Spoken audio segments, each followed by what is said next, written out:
ভারতীয় সংবাদ মাধ্যমে বাংলাদেশে মাইনরিটি নিয়ে নানা রকম আলোচনা আছে। আপনাদের অন্তর্বর্তীকালীন সরকারের বিরুদ্ধে প্রচারণা আছে।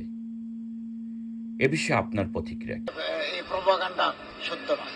এই ইন্টারিম গভর্নমেন্ট ক্ষমতায় আসার পরে মাইনরিটির উপর পারসিকিউশন হচ্ছে বলে যে অভিযোগ, এটা সত্য নয়।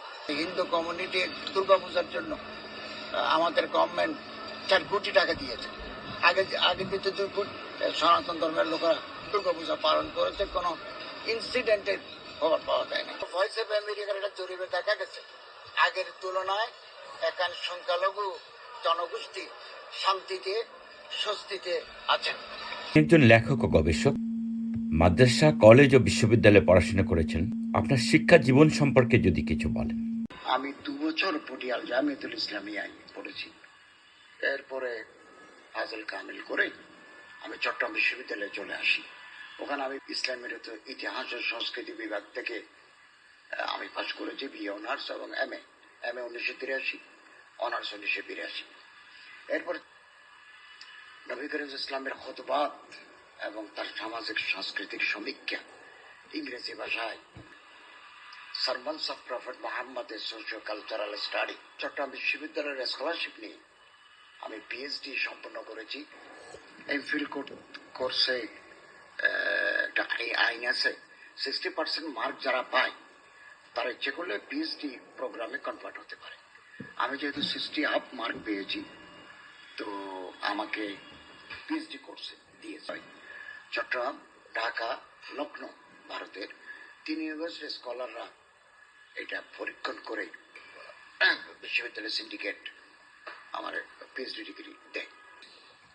এরপর আমি সাতকানি আলিয়া মাদ্রাসায় আরবির প্রভাষক ছিলাম। 85 সালের দিকে এসে আমি ওখানে যোগ দিই সাতকানি আলিয়া মাদ্রাসা প্রভাষক হিসেবে ইসলামের ইতিহাস ও আরবি ভাষা।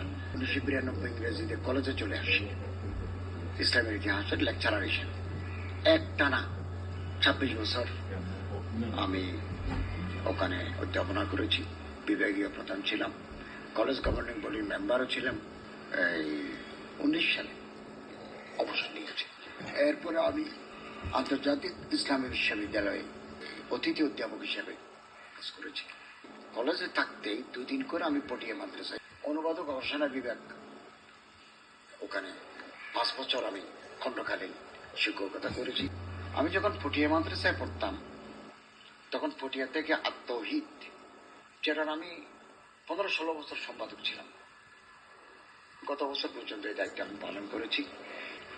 এটা পটিয়া মাদ্রাসার মুখপাত্র হিসেবে মোল্লা মাহমুদুল হক আনসারি সভাপতি, হযরত হাজী ইউনুস সাহেব রহমতুল্লাহ আলাই পৃষ্ঠপোষক মোহতামিম হিসেবে ছিলেন। জামিয়া দারুল মাআরিফ ওয়াসাইলুল ইলাম একটা তাদের সাবজেক্ট আছে, ওটা 1 বছর পাঠদান করেছি। উপদেষ্টা হিসেবে যোগদান করার আগেও আমি আন্তর্জাতিক ইসলামী বিশ্ববিদ্যালয়ের অতিথি অধ্যাপক ছিলাম। অন্তর্বর্তীকালীন সরকারের উপদেষ্টা হিসেবে আপনার ব্রিটেন সফর কেমন যাচ্ছে? কিরকম প্রতিক্রিয়া লক্ষ্য করছেন সাধারণ মানুষের কাছ থেকে? আমার এই ব্রিটেন সফর আমার জীবনে একটা মাইলস্টোন হয়ে থাকবে। এই টিভি ওয়ানের 3টা অনুষ্ঠানে আমি অংশ নিলাম, করেছি সিরাতুন নবী, তারপরে এই কোরআন কম্পিটিশন গ্র্যান্ড ফিনালে এটাতে অংশগ্রহণ করেছি। আমি টিভি ওয়ান কর্তৃপক্ষকে আন্তরিক অভিনন্দন জানাচ্ছি। Oxford centre for Islamic centre doctor Farhan সাথে দেখা হয়েছে, কিছু বই হাতিয়ে দিয়েছেন, খুব ফ্রুটফুল আলোচনা করেছি। অক্সফোর্ডে প্রফেসর ডক্টর আকরাম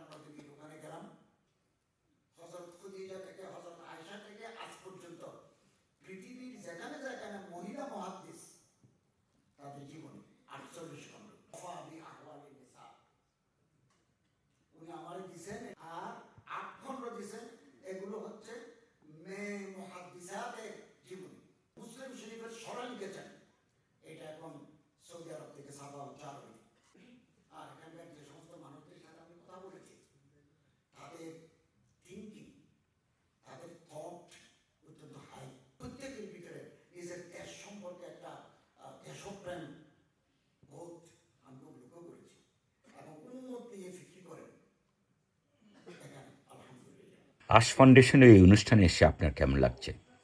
দেশে বিদেশে তাদের সেবাকর্ম সম্পর্কে আপনার প্রতিক্রিয়া জানতে চাই।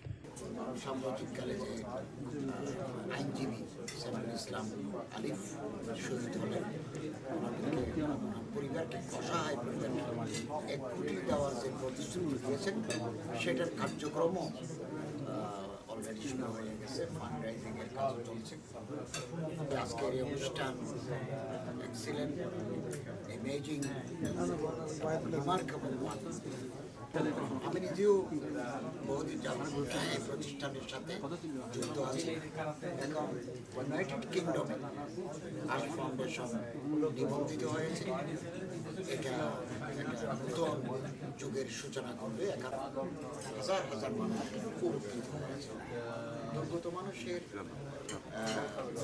পুনর্বাসনের জন্য বাড়িঘর তৈরি করে দেন এবং 30 দিন ব্যাপী রমজান মাসে ইফতারের আয়োজন করেন এবং 30 দিন ব্যাপী স্কলারের মাধ্যমে রমজানের তাৎপর্য, মাসাইল, ফাজাইল এগুলো আলোচনা করেন। একটা মহিলা মাদ্রাসাও আশ ফাউন্ডেশনের পরিচালনায় চলছে এবং আমি আশা করি অল্প সময়ের ভিতরে আশ ফাউন্ডেশন, আল্লাহ ফাউন্ডেশন বিশ্বব্যাপী স্বীকৃত প্রতিষ্ঠানে মানবিক কার্যক্রম পরিচালনাকারী স্বীকৃত প্রতিষ্ঠানে পরিণত হবে।